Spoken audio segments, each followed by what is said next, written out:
আজই ডাউনলোড করুন আর এনজয় করুন আপনার পছন্দের শো। আপনি এখানে শুয়ে পড়ুন, আমি বাইরে গিয়ে ঘুমিয়ে পড়ব। কুসুম, আমি তোমার স্বামী আর তুমি স্বামীর কথা অন্য করবে, এরকমটা তো হবে না। যাও গিয়ে শুয়ে পড়ো। আর কয়েকদিনের অপেক্ষা, তারপর অনুশ্রীকে বউ সাজিয়ে এই রূপসাগর থেকে চন্দননগর নিয়ে যাব। আচ্ছা ঈশান সাহেব, এখন যান, আপনি গিয়ে শুয়ে পড়ুন, কারণ আমাদের অনেক পরিশ্রম করতে হবে আর তার জন্য বিশ্রাম নেওয়াটা খুবই দরকার। হ্যাঁ ঠিক আছে ভাইদা, গুড নাইট। জাদুকর গুড নাইট। আমার আবার সব বন্ধুরা অপেক্ষা করছে। ঠিক আছে বন্ধুরা মানে মা। ঠিক আছে, good night good night good night.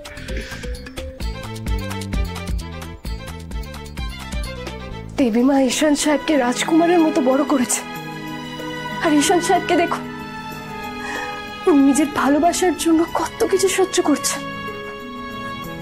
একমাত্র ভালোবাসাই মানুষকে বদলে দেয়।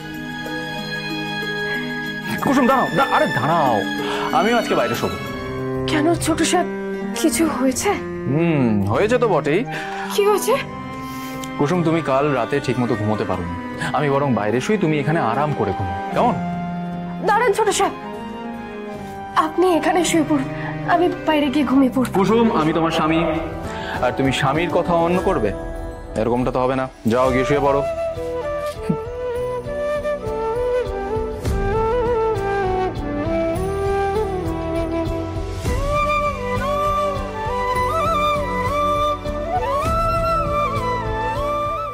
কেউ ছোট সাহেবকে দেখে বলবে যে উনি এত টাকার মালিক, নিজের ভাইয়ের জন্য সবকিছু ত্যাগ করে দিয়েছেন উনি।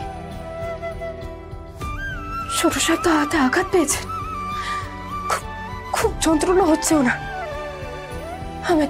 আমাকে কিছু একটা করতে হবে, ওনার হাতের জ্বালা কমাতে হবে।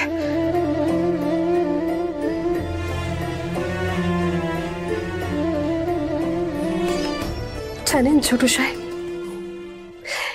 এই যে আমরা এত কাছাকাছি আছি, আমি এত কাছে আপনার সাথে থাকতে পারছি, এগুলো আমার কাছে আমার স্বপ্নের চেয়ে অনেক প্রিয়। এইসব মুহূর্তগুলোর ভরসায় আমি সারা জীবন আমার কাটাতে চাই, সারা জীবন।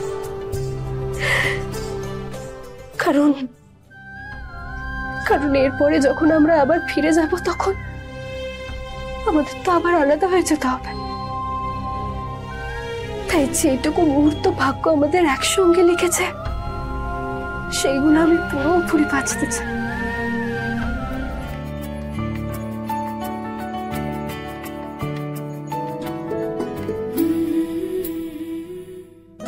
ছোট সাহেব আমার পাশে থাকুক বা না থাকুক, কিন্তু আমি এই দিক করে যদি শুই, তাহলে অন্তত ওনাকে দেখতে তো পাবো।